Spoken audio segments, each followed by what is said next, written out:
Tonight, breaking news, millions of Americans now one step closer to getting a booster shot. An FDA panel unanimously voting to recommend Moderna's COVID-19 booster for emergency use authorization. The FDA and CDC expected to give it its approval as early as next week. Who will be eligible and how early could the extra shots start going into arms? Former FDA Commissioner Dr. Scott Gottlieb joins Top Story tonight.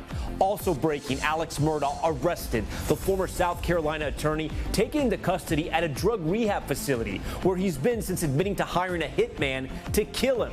Following the double murder of his wife and son, the charges he's now facing in connection to the death of his longtime housekeeper as police name him a person of interest in his family's slayings. Steve Bannon facing contempt charges, the House committee investigating the January 6th Capitol attack, moving to vote to hold the former Trump advisor in contempt after he refused to comply with a subpoena at the direction of the former president.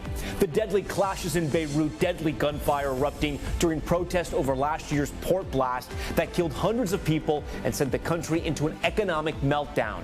Legalizing shoplifting, the videos from across the country showing shoplifters stealing hundreds of dollars in goods. Police say there's little they can do, and the problem so out of control in one city, a major U.S. retailer is now closing some of its stores. And the fiery rescue caught on camera. A police officer hailed a hero after a body cam captured the moment he pulled a man from a car that was fully engulfed in flames. Top Story starts right now.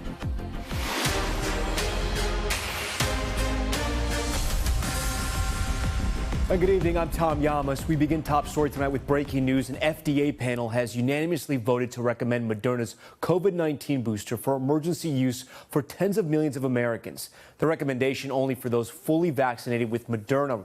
Right now, Americans 65 and older, those with underlying medical conditions, and workers at high risk of the coronavirus would be eligible. The panel poring over safety information and reviewing data from Moderna that shows protection from the first two doses can wane over time. The final decision now in the hands of the FDA. Let's get right to NBC's Miguel Almaguer, who leads us off tonight. Moving a major step toward authorization, tonight an FDA advisory panel says some Americans fully vaccinated with Moderna should get its booster. The unanimous recommendation, not yet greenlit by the CDC, applies to those 65 and older and others at higher risk of severe disease because of health conditions or exposure at their job. I think we all expected a third shot was going to be prescribed for those who are high risk. The question here is, did the science appear to justify such a decision? Providing documents full of data, Moderna argued the FDA should authorize its booster for recipients at least 6 months after their second dose, citing breakthrough infections and waning immunity over time. But the FDA notes even without a booster, vaccines still afford protection against severe COVID-19 disease and death in the United States. There's been some pushback against Moderna because its efficacy against hospitalization remains high. So why the need for a booster? The vaccines are still working for the vast majority of Americans. It's keeping people out of the hospital. It's keeping people from being infected.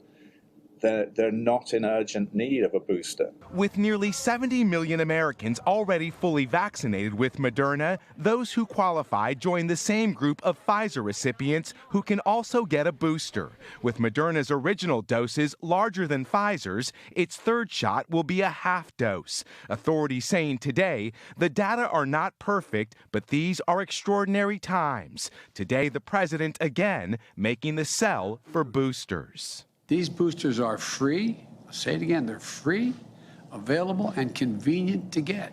As Johnson & Johnson's case for a booster comes up tomorrow, tonight for millions vaccinated with Moderna, the extra dose of protection may soon be a shot away. All right, Miguel Almaguer joins us now live. Miguel, as we saw with the process for Pfizer, this FDA vote isn't the final step in the process. That's right, Tom. As you know, it's a complicated process. Now that the FDA advisory panel has agreed, the FDA itself still needs to sign off. Then a CDC advisory committee needs to make a recommendation, likely next week, before the CDC director can give the okay. So a few more hoops before the green light on a Moderna booster. Tom? Miguel Almaguer leading us off on that breaking news tonight. Miguel, thank you. The FDA panel's recommendation for Moderna boosters will mean shots in arms for tens of millions of Americans. But the health experts are still weighing the best course of action for those who receive the single-shot Johnson & Johnson vaccine. CNBC contributor Dr. Scott Gottlieb, he's the former FDA head, and he's the author of Uncontrolled Spread, Why COVID-19 Crushed Us and How We Can Defeat the Next Pandemic. Dr. Gottlieb, thanks for joining Top Story tonight. We do appreciate it. I want to drill down on that question Miguel posed in his story we just saw. When it comes to Moderna, where do you stand on boosters? Necessary or unnecessary? And what about in Americans under 65? Well, look, I think in the data that we've seen out of Israel, and I serve on the board of Pfizer, which deployed its vaccine in Israel, so the data that's coming out of Israel is in reference to the Pfizer vaccine. We've seen with people who were vaccinated a long interval ago, and particularly among an older population, not just breakthrough infections, but also rising incidences of more symptomatic infections and some severe infections. So there is a suggestion in that Israeli data set that people who were vaccinated a long interval ago who are at risk from COVID disease, particularly older individuals, do benefit from boosters, not just in terms of a reduction in any infection, but also a reduction in symptomatic infection and a reduction in the risk of more severe infection. Now, U.S. health regulators aren't convinced of the Israeli data set, and I think that that's part of the conundrum here, that they don't think that the Israeli experience is fully transferable to the U.S. But I look at the Israeli data, and I think that the Israeli data, the Israeli experience is somewhat predictive of perhaps what we're going to experience here, because a lot of people in Israel were vaccinated a longer interval ago. The vaccine was deployed there more widely earlier than it was in the U.S. And then Moderna boosters for under 65. What's your take on that? Yeah, look, I think that the FDA is likely to make a decision across all the vaccines that's fairly consistent. And the fact that they've now authorized the boosters for those who've received the Pfizer vaccine, I think that they're going to follow suit with the Moderna vaccine. That's certainly what the advisory committee signaled today. I think CDC is likely to follow that recommendation. I think FDA is likely to side with the advisory committee. If you have boosters available to those who receive the Pfizer vaccine, I think that they have to make boosters also available to those who receive the Moderna vaccine. Dr. Gottlieb, let's talk mixing and matching. That phrase can maybe scare people and confuse people. Do you think we'll get to a point where the FDA approves this and says it's okay to mix and match?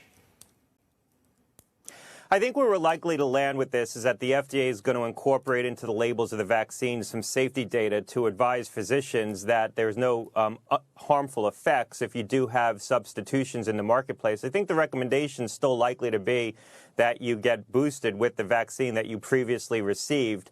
But the mixing and matching data does seem to affirm that there's no safety issues. Now, albeit it's a small data set, but we also have data from other countries as well.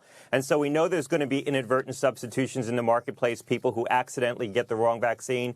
We know there's going to be people who have to get boosted with a different vaccine because of convenience, because they just can't access the original vaccine that they received. So you want to at least have enough safety data to inform those decisions. And that's where the NIH mixing and matching study, I think, is going to come into play.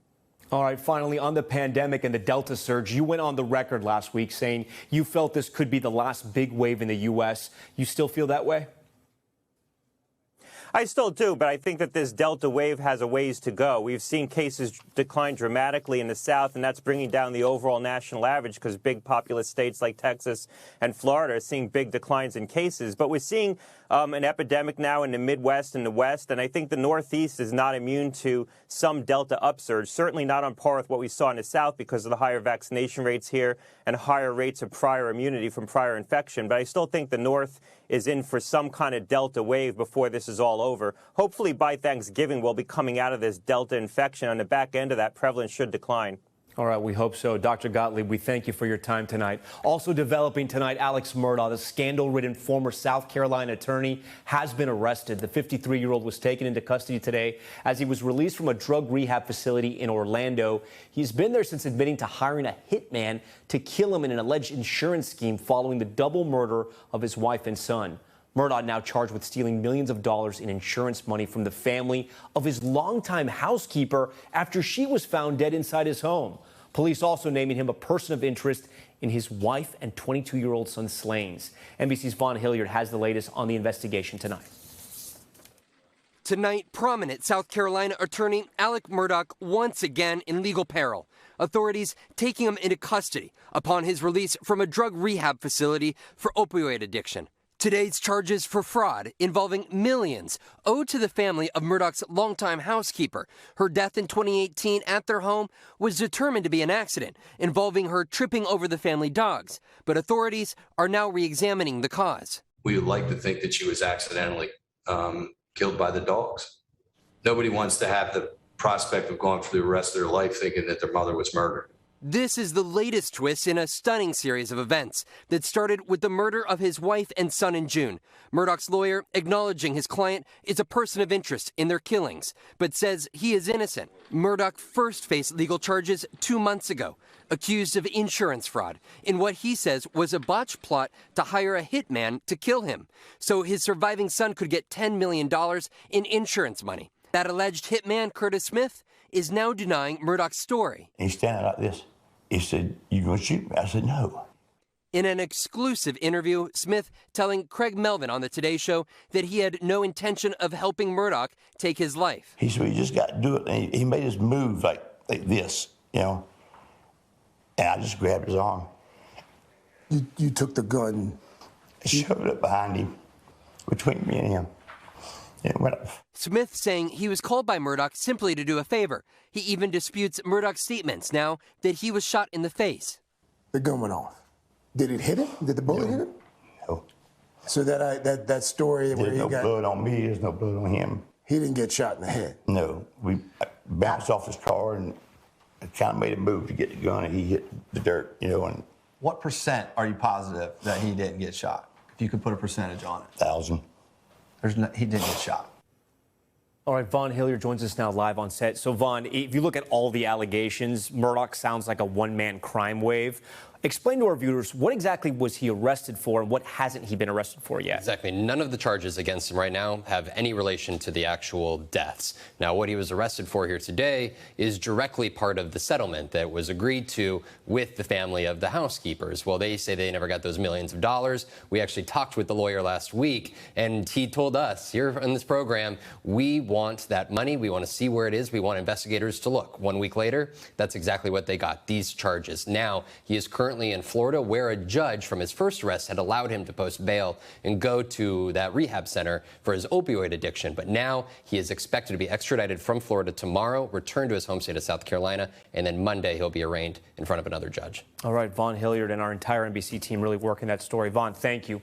All right, we turn to the economy now. Tens of thousands of union members walking off the job today as a growing number of workers push back against long pandemic hours and soaring corporate profits that are not trickling down. It comes as the country also faces a worker shortage in that global supply chain crisis. NBC's Gabe Gutierrez has the latest. In Ottumwa, Iowa today, members of the United Auto Workers walked the picket line, kicking off the nation's largest private sector strike in 2 years. It's a resurgence of the labor movement. You know, the cheap labor bubble is finally busted. Chris Larson has worked for John Deere for almost 2 decades. More than 10,000 union members like him, employees at 14 plants across 5 states, rejected a deal that included 5 to 6% wage hikes. The workers argue they deserve more since the company has reported record profits this year, $4.7 billion so far. This is the first time that the deck has been stacked in our favor. We know it. A John Deere spokesperson says we will keep working day and night to understand our employees' priorities and resolve this strike. But the walkout is underway during harvesting season when many farmers need parts for their equipment. It's also smack in the middle of a supply chain crisis, many factors colliding as the American worker decides to fight back. The president believes in collective bargaining rights, believes in workers' rights, believes that's the role that labor unions and why they are so important to our country. Marie Rataco has been a nurse in Massachusetts for nearly 40 years. She's been on strike for 7 months. I think the pandemic has awakened the union movement again. And I think that people are realizing what their worth is. Across several states, a strike at cereal giant Kellogg is entering its 2nd week. While in a very different industry, Hollywood, 60,000 behind-the-scenes workers are threatening to strike as soon as next Monday. Crew members are calling for higher pay, better benefits, and meal breaks. In August alone, 4.3 million workers quit their jobs, a record. Some analysts calling it the Great Resignation. A lot of people suffered greatly during the pandemic in terms of work hours, difficult work conditions, and so forth. So there is exhaustion, and there is an opportunity to come and renegotiate terms. All right, Gabe Gutierrez joins us now from Wall Street. And Gabe, despite the economic challenges you mentioned there, these strikes getting so much attention, stocks rose today. Yeah, that's right, Tom. The Dow rose by more than 500 points today after major banks reported strong earnings. Also, the number of Americans applying for unemployment benefits dropped to the lowest level since the pandemic began. So some unions feel they have some leverage. Tom? Gabe Gutierrez for us tonight. Gabe, thank you. We turn now to breaking news out of Washington and an ongoing battle between former Trump officials and the January 6th committee. The chairman now saying they'll vote to hold former chief strategist Steve Bannon in contempt for not complying with his subpoena. NBC News senior Washington correspondent Hallie Jackson joins us now in studio. Hallie, great to have you here on Top Story. Thanks for having me. Love it. Yeah. So it's no surprise that Bannon didn't testify, right? But what happens if he is held in contempt of court? Will he be compelled to testify? So there's a question around this, because remember that Steve Bannon and his attorney are basically saying, hey, former President Trump has directed us not to talk to this committee investigating January 6th because he's citing executive privilege. That's what they're hanging their claims on. The committee is basically saying, no, we're going to vote potentially to hold you in contempt of Congress. And listen, all signals so far is that is going to be likely next week. They're saying this is what's going to happen. This is how we're going to move forward, basically to show, I think, the muscle that this committee has, to send a signal to others that they are not messing around, that they want to get Bannon to speak. He, of course, was with former President Trump early on in his administration, has not been in the White House for a number of years, former top aide. Additionally, you have the January 6th Select Committee doing something else, and that is postponing the testimony of 3 other former Trump aides, Mark Meadows, Kash Patel, Dan Scavino, not because they're not cooperating, the opposite. A committee aide is telling NBC that it's because these men continue to engage with the committee, so they came to this agreement. I have to tell you, it seems like these lawmakers are sending a signal with this Bannon vote to these other men to show that there is some teeth behind their requests, Tom. So it would be a significant escalation if this happens. Right. And we both know that to get into Trump world and to get close to the former president, you have to almost pledge an oath of loyalty to him. And now we're hearing about these other Trump officials. Do we know anything about their depositions? What will happen? It's a good question because we don't know when those will happen. There's no dates that's been set for when they would need to testify, and to be fair, it's surprising that they are compliant. I mean, well, for a couple of them, especially Scavino. Scavino's been Dan Scavino is the former social media director for former President Trump. Very close with him. They actually postponed his testimony because they had trouble serving him with the subpoena. It took them a little while to find him and serve that. Mark Meadows is interesting too. Former chief of staff, former member of Congress who was very close. You know, Tom, one of his top allies in Congress. So yeah, it is interesting they are complying. But remember, the force of law is behind members of Congress here. So it's possible that, might depend on the legal advice that each of them are getting, Tom. Hallie, thank you. We appreciate that. Turning overseas now to Lebanon, where several people are dead after snipers opened fire in the streets of Beirut. The deadly gunfire coming during protest over last year's explosion that devastated the city. Raf Sanchez reports. Tonight, city streets turning into battlefields. Gunmen opening fire in an intersection. Hundreds of bullets filling the air. At least 6 people killed. Civilians caught in the crossfire. Shots were coming from the roof, he says. All of it part of clashes in Beirut over the investigation into this deadly port explosion last year. Hundreds were killed. Now, Hezbollah, the powerful militant group, is trying to force out the head of the official investigation into the blast. Worried he may hold them responsible. And with Lebanon's economy in free fall and only a few hours of electricity a day, many fear a return to civil war. More bloodshed in an already broken nation. Now, today's violence coming in a country that is already in free fall. The Lebanese economy has all but collapsed. It is going through one of the worst economic recessions any country has seen in a century or more. And because of that, Lebanon has only a couple of hours of electricity every day. Millions of Lebanese are living in the dark. There is a real fear in Lebanon tonight that this could be a step towards a return to civil war. That country saw 15 years of civil war, costing thousands and thousands of lives, and today's violence coming in an already broken nation. Tom? Raf Sanchez reporting from the region for Top Story tonight. Raf, thank you. We are also following developing news out of Taiwan, where a massive fire ripped through a residential building, killing dozens of people, some of the residents becoming trapped between floors. NBC's Keir Simmons has the latest. Tonight, the horrific apartment inferno, killing more than 40. It was an accident waiting to happen, called a ghost building by the neighbours. It had fallen into disrepair years ago after another fire and became a home for the poor and the elderly. One neighbour told the New York Times it was a sea of flames, with the fire starting on the first floor and racing to the top of the 13-story building, aided by debris in the stairways that fueled it and made it impossible for people to escape the thick black smoke. The fire started in the dead of night, around 3 a.m. here in the port city of Kaohsiung, and it took the firefighters hours to bring the blaze under control. In addition to those who were lost, at least 41 were injured. An arson investigation is underway. A local newspaper reports that there were 3 fire extinguishers per floor because residents couldn't afford more of them. The deputy mayor said an inspection notice had been posted in the building as recently as this week, but that there were barriers to the upper floors. At a news conference, the mayor said, "For the families, I feel incomparable pain, and I blame myself deeply." Then he bowed in apology. Keir Simmons, NBC News. We thank Keir for that. Next tonight, the Marine officer pleading guilty today here in the States after he posted a series of social media videos criticizing the U.S. withdrawal from Afghanistan.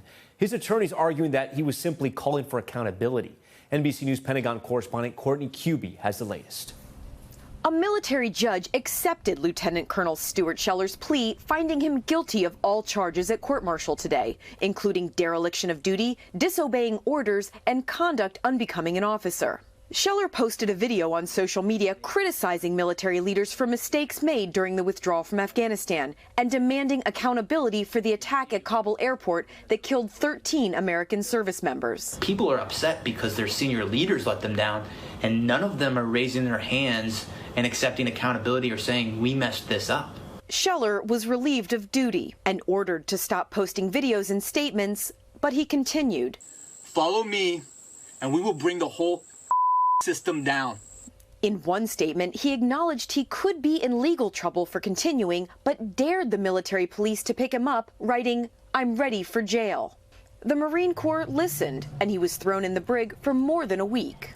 At today's court-martial, military prosecutors zeroed in on Scheller's past comments about revolution and seeming to support protesters on January 6th. 2 Republicans came to Scheller's defense, Rep. Louis Gohmert saying General Milley condemned the commander-in-chief in recent books, but was hailed a hero while Scheller is being tried for it. And Rep. Marjorie Taylor Greene praised his courage for speaking out.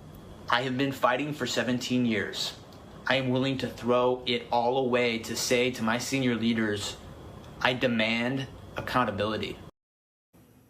Courtney joins us now from the Pentagon. Courtney, we just heard there in your story Scheller say he's willing to throw it all away. What does he exactly stand to lose? And I understand you also have some reporting about a group trying to support Scheller. Yeah, that's right. So he served 17 years in the Marine Corps. If he made it to 20 years, he would have retired with a percentage of his Marine Corps base pay for life. He's giving that up now by resigning his commission. He will also likely lose his medical benefits, some of his medical benefits going forward. Now, that is somewhere in the neighborhood of $2 to $2.5 million in pay and benefits that he will likely forfeit for the rest of his life. Now, ironically, there's a nonprofit group that's already raised more than $2 million for Lieutenant Colonel Scheller and his family. It was started by Eddie Gallagher, and our viewers may remember Eddie Gallagher. He is a former Navy SEAL who was tried and convicted of killing an ISIS fighter, but was then pardoned by President Trump. That same nonprofit has now raised more than $2 million for Lieutenant Colonel Scheller and his family, Tom. All right, Courtney, thank you for that. Turning to the economy and some shopping news, the CEO of Best Buy telling NBC News exclusively that Black Friday deals are starting this month in what's shaping up to be a challenging holiday shopping season. Stephanie Rule has that report. For holiday shoppers, the deals are coming early this year, says Best Buy CEO Corey Berry. We are going to have Black Friday deals starting next week. Why next week? Because it's the start of the holiday season. Who said that? I think so many Black of us. Friday has always been Black Friday. And it always will be. Why is Black Friday now starting next week? And you don't even have to go in the store, it's online. I think what we saw from our customers is not just a willingness, but a want to try to start early. Best Buy is not alone. Amazon, Target, and Sam's Club are also offering Black Friday deals this month, hoping shoppers buy now in case shelves are bare later because of ongoing supply chain problems. But Best Buy says it's ready. We're going into the holiday with 50% more inventory than last year, 20% more than 2 years ago. Wow. And so it's sitting in warehouses in the U.S. Are your warehouses full right now? Well, we've been planning for holiday for the last year. Should we be prepared to spend more than we did last year? I think there are certain categories where you can absolutely see there has been price inflation. Appliances is a great example, but I think there are other categories that remain incredibly competitive. And big promotions don't always mean big discounts. Recent Labor Day sales only saw prices drop up to 7%, a smaller discount compared to previous years. For shoppers, when you see a sale sign, you shouldn't just buy that hook, line, and sinker. It's always good to do some price comparing. Shopping expert Trey Vaj says forecasts for shortages this year are real. Yeah, I think we're going to see a lot of shortages, especially in toys and electronics. One reason why retailers are ramping up now. All right, Stephanie Rule joins us now on set. Steph, I know you don't have a crystal ball. People are going to be watching this. Some people will procrastinate. Do you think prices will be higher if they wait till December?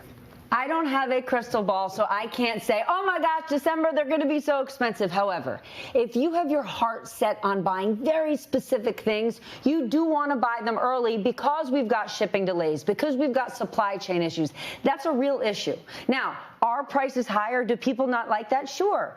But let's be clear. People are comfortable right now paying higher prices. We saw a record number of people quit their jobs in August. Consumer demand is up. Jamie Dimon, CEO of JP Morgan, just yesterday said you are seeing consumer spending, credit card spending. People are absorbing these higher prices because we saved a lot over the last year. And remember, what we are facing is short term. These supply chain issues, this is part of a global supply chain problem that will work itself out over time. On the issues of budget, you know, we are advising, a lot of people are saying shop early if you want to get your gifts. You don't have to pay more later. We are seeing things go up. Gas prices are going up. We just got the news now that natural gas is going to go up. So some people's heating bills in some cases could double. Should people also be aware that the essentials are going to go up and maybe save a little just in case? Listen, always be aware of it. We are watching. Almost everything we buy right now is getting more expensive, and you've got to be aware of that. That is an issue. You always want to have somewhat of a cushion prepared. So the real answer is don't buy what you don't need, right? Cars, for example, we know car prices have gone up because there's a chip shortage. We have all looked at the images of the Port of LA and all those cargo ships out there with furniture. If you can wait on some of those bigger ticket items, please wait if you can, because the essentials that you need to buy, the heating bills you have to pay for, you want to be sure you've got that covered. And the things that you really want, wait a little, because the prices will go down over time. We've got to work things out, Tom. Remember, a year and a half ago, we were facing a catastrophic global pandemic, a potential great recession. And while there are still issues right now, we're in a good place and in an economic recovery, and that's a good thing. Steph Rule for us. Thank you so much for that analysis. Still much more ahead. Organized shoplifting, thieves clearing out shelves at stores across the country, including pharmacies, and getting away with it. The major move by Walgreens to try to combat the problem in one city. Plus, real estate heir Robert Durst sentenced to life, this just in prison, for killing his best friend nearly 2 decades ago. It comes years after he was caught on a hot mic saying, quote, "I killed them all." And the heart-stopping rescue. Take a look, body cam capturing the moment officers pulled a man from a burning car, trying to grab anything they could to get him out. We'll be right back. Top story, just getting started.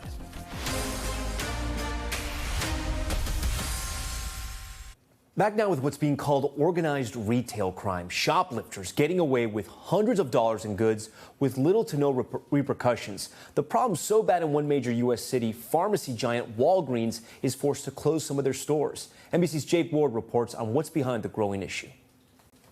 Shoplifting is illegal, but in video after video, it doesn't look that way. In New York, shelves of a high-end retail store emptied. In California, people walking calmly out with armfuls of stolen goods.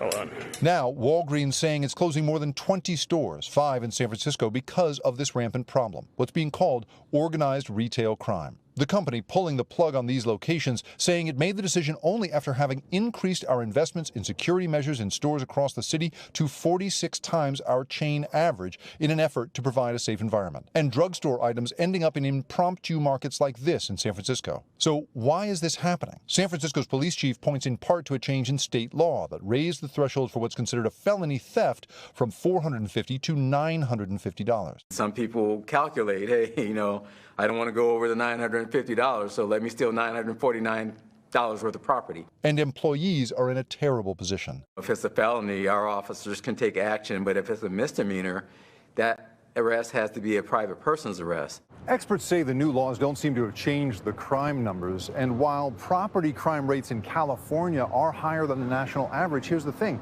They've been falling steadily for 20 years. So this is not exactly a crime wave, but people here in San Francisco say, well, it's pretty bold. My mom got mugged right outside that Walgreens. One time I went in there and a whole gang of kids came in there and ripped him off for thousands. I mean, they just took all the shelves, went like this to the makeup, made it all fall to the ground. Social media makes it look like people are getting away with it. Addiction is rampant in America. And this is all happening at a moment of real economic upheaval. Workers have been asked to do more and more over the years, while their wages stay more or less the same. The average salary for retail workers is roughly $27,000 a year. There is a victim here. It's the neighborhoods left without a pharmacy, like East Oakland, where Walgreens closed this store. It's absolutely indicative of the gap that's being created between those who are doing well and successful and resourced and those who are not. Between the people robbing stores and the people refusing to work at them, something has changed. Jacob Ward joins us now from San Francisco. Jacob, I think the big question for viewers is why? Why is this happening right now? Do they think it's because of the social media videos or because the laws are becoming more lenient?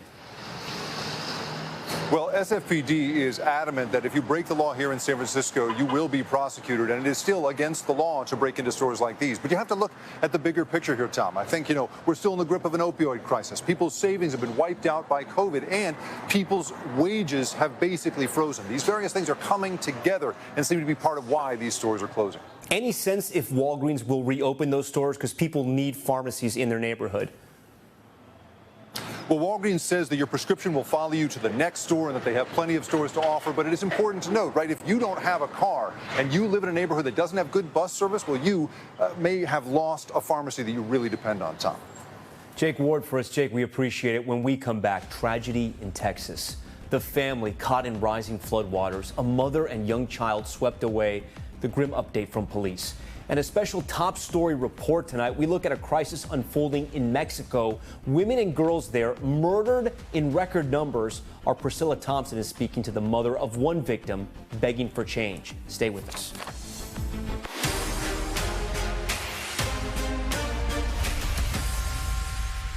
Back now with Top Stories news feed. This is new tonight. Real estate heir Robert Durst has been sentenced to life in prison without the chance of parole. The 78-year-old convicted last month of first-degree murder for the fatal shooting of his best friend in 2000. Durst killing her so she would not incriminate him for the 1982 disappearance of his wife.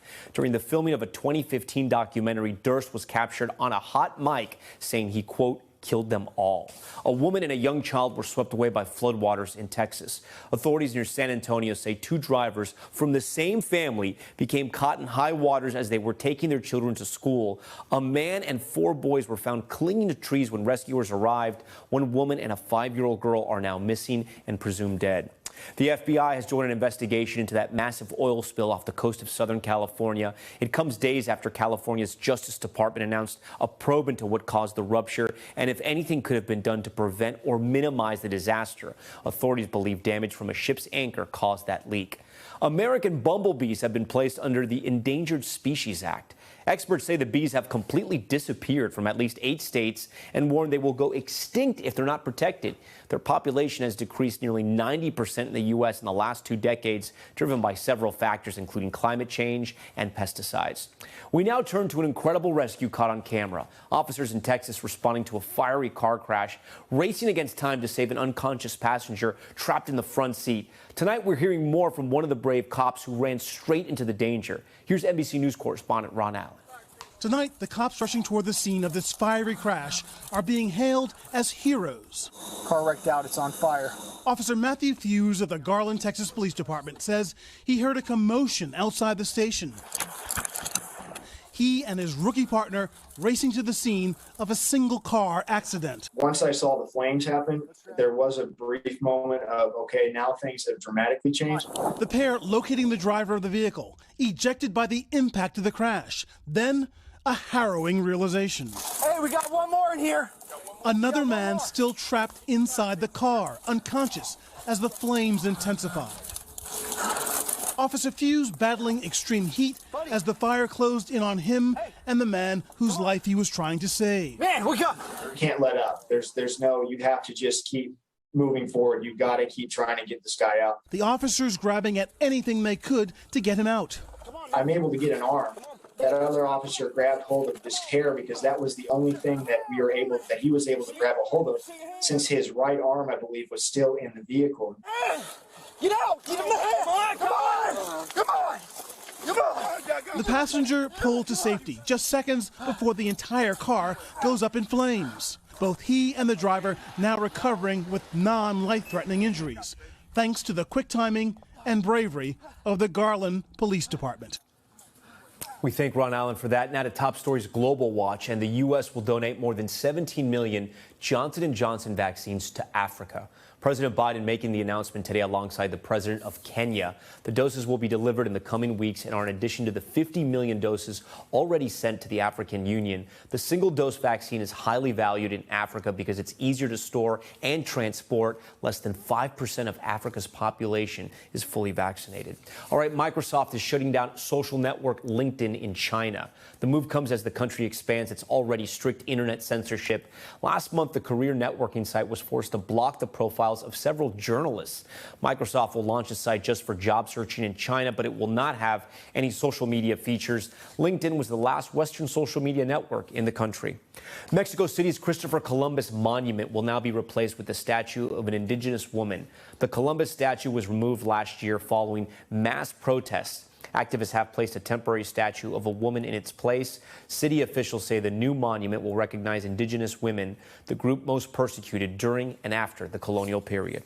Now to the Americas, focusing on stories from the U.S. and across Latin America. We continue in Mexico, where women and girls are being murdered in record numbers. And authorities say most are being killed solely because of their gender. Priscilla Thompson tonight speaking with the mother of one of those victims.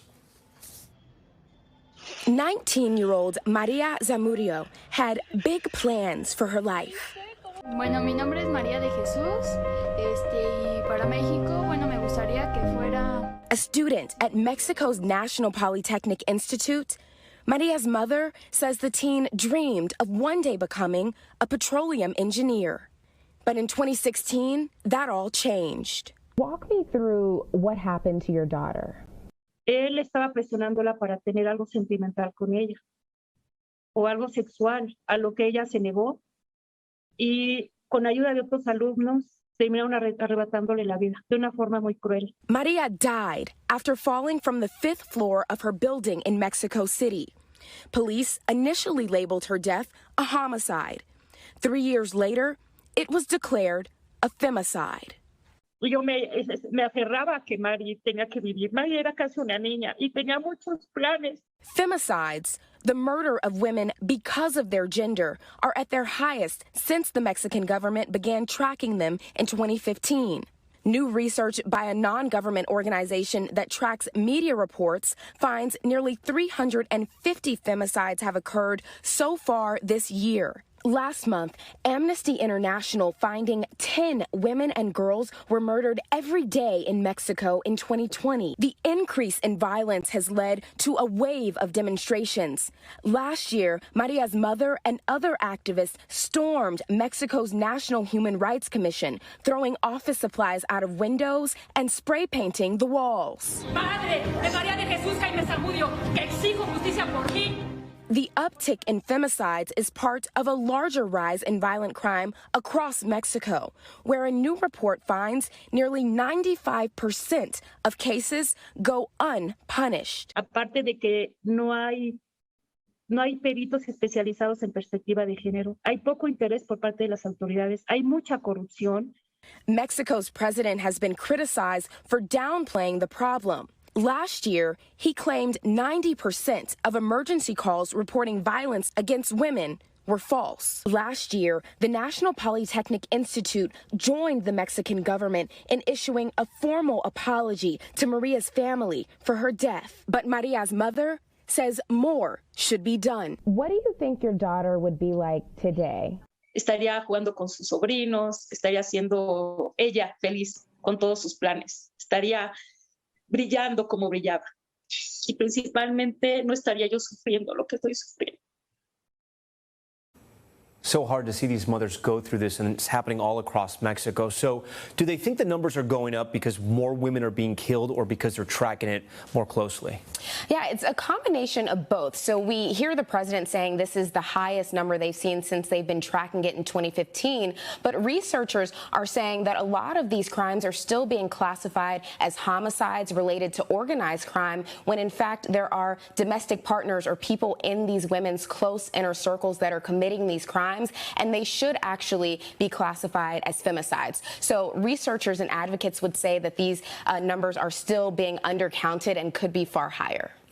Priscilla, thank you for that. Coming up, child marriage in the U.S., weddings legal for Americans under 18 in almost every U.S. state, a majority of them young girls who end up with older men. NBC's Vicky Nguyen joins Top Story tonight with this investigation and introduces us to some of the activists and the survivors fighting to end these marriages. You're watching Top Story. We still have a lot coming up. Back now with a spotlight on child marriages. You might think they only happen overseas, but they're actually legal in almost every state in this country. Now there's a new push by activists and survivors. NBC News investigative and consumer correspondent Vicky Nguyen is here with tonight's investigation. And Vicky, this is actually a real problem all across the country. It really is. Good evening, Tom. The U.S. State Department calls child, early, or forced marriage internationally a human rights abuse. That's marriage before the age of 18. And yet it is legal right here in the U.S., often with the consent of a parent or guardian. It overwhelmingly affects young girls who end up married to older men. Tonight, we introduce you to the women who are working to end child marriage across this country. You look like a baby yourself. Yeah, I definitely do. I look so young. Chloe was 4 months pregnant when she got married at 16. Her husband was 22. They were living together in Idaho. We had been together for about a year, and I got pregnant. And because Chloe was 15 when she got pregnant, she says the baby's father feared he would face statutory rape charges. She convinced her mom to consent to the marriage. You got married to keep your ex-husband out of jail. Yes. He had researched it, so he told me this is what we need to do, and if we don't and I go to jail, it's going to be all your fault. Today, Chloe lives here in Montana, and her story is more common than you might think. Right now, child marriage is legal in 44 states. From 2000 to 2018, the number of child marriages per year has steadily dropped from nearly 80,000 to just under 2,500. But during that period, nearly 300,000 children were married in the U.S. 86% of them were girls, and nearly 60,000 of those marriages involved children so young they could have been considered victims of a sex crime, like Chloe. There have been days that we've gotten 5 calls in the same day from individuals begging, please help. Freddie Reese is the founder of Unchained at Last. The nonprofit group helps minors escape wedlock and lobbies for legislation to ban child marriage. Reese says marriage is a legal contract that strips minors of many important rights, like the ability to retain an attorney on their own. Even when a teen enters into a marriage willingly, that still creates a nightmarish legal trap, because once you're in a marriage, you should have the right to get out of it. So the adult spouse at any point wants to file for divorce, retain an attorney, seek a protective order, get into a domestic violence shelter. That adult spouse has those options. The minor in that marriage, they have to wait until 18. Just this summer, lawmakers in both Maine and New Hampshire voted against raising the marriage age to 18. In part, some said because the age of consent for sex is 16. So we contacted 80 state senators and representatives in both states to ask about their votes. Only 6 responded, including Maine State Senator Bill Diamond. Do you think it's best for children to be married before the age of 18?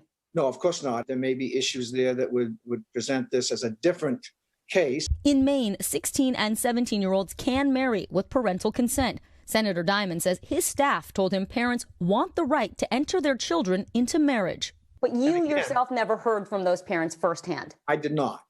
You have also never heard firsthand from anyone who was married as a child in Maine or anywhere else. No, that's correct. But when you're 16, you can't vote.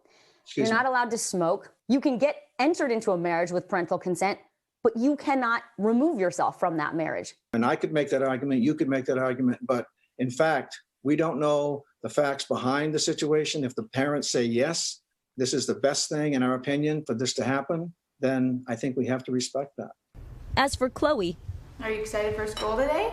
Her daughter is now 5 years old. They're both thriving. What do you want people to know about childhood marriage? I just want people to know that there's no reason any teenager needs to get married. If you want to get married at 16, why can't you wait the 2 years? A lot will change in that 2 years, and I guarantee when you're 18, you're not going to want to marry that person. Chloe says she filed for divorce at 18. Thankful her mom was there to support her. Today, she's starting a new chapter of her life. We reached out multiple times to Chloe's ex-husband for comment. He has not responded. So far, just 6 states have made it illegal to get married before age 18. Delaware was the first. It's joined by Minnesota, New Jersey, New York, Pennsylvania, and Rhode Island. Vicki, you know, Chloe was able to get out of her marriage. For viewers at home who may be watching this, who maybe know someone who's in a child marriage or may be a victim themselves, what can they do? A really important question. Frady Reese says to contact Unchained at Last or a similar organization. They can really try to help minors, but it is very, very difficult. That's why Reese says turning 18 is a total game changer. That opens up all sorts of rights to you. Vicki Wynn with a very important story tonight. Vicki, we thank you for that. When we come back on Top Story, you may remember this, the Banksy painting that shredded itself when it was sold. Well, it went back on the auction block today. What happened when it reached the highest bidder? We'll show you. Stay with us.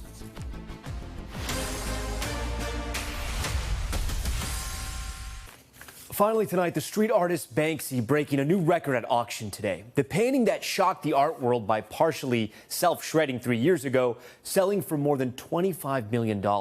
But there were tense moments right before the gavel hit, with many wondering, could the stunt happen again?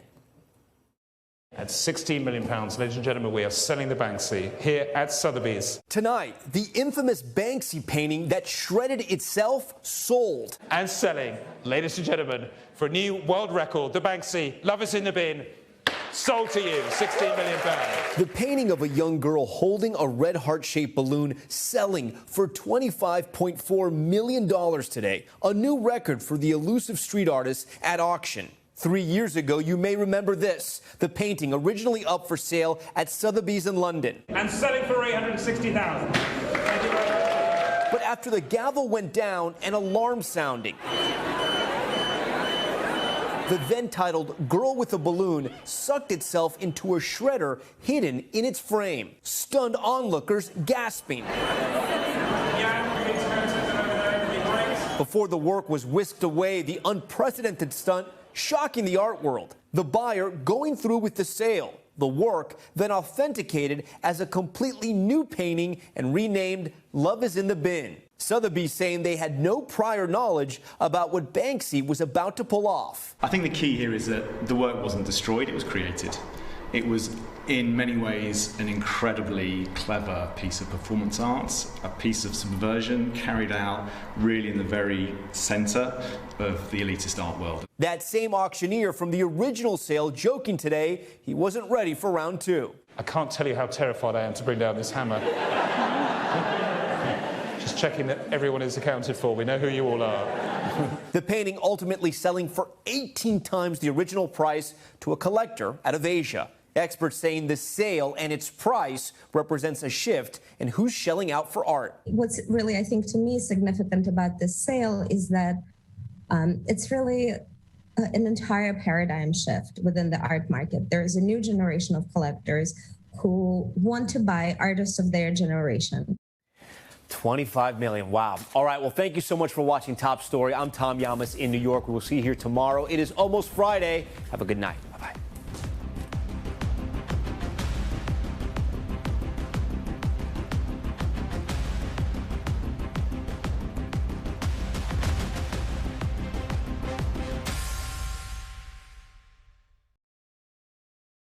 Thanks for watching our YouTube channel. Follow today's top stories and breaking news by downloading the NBC News app.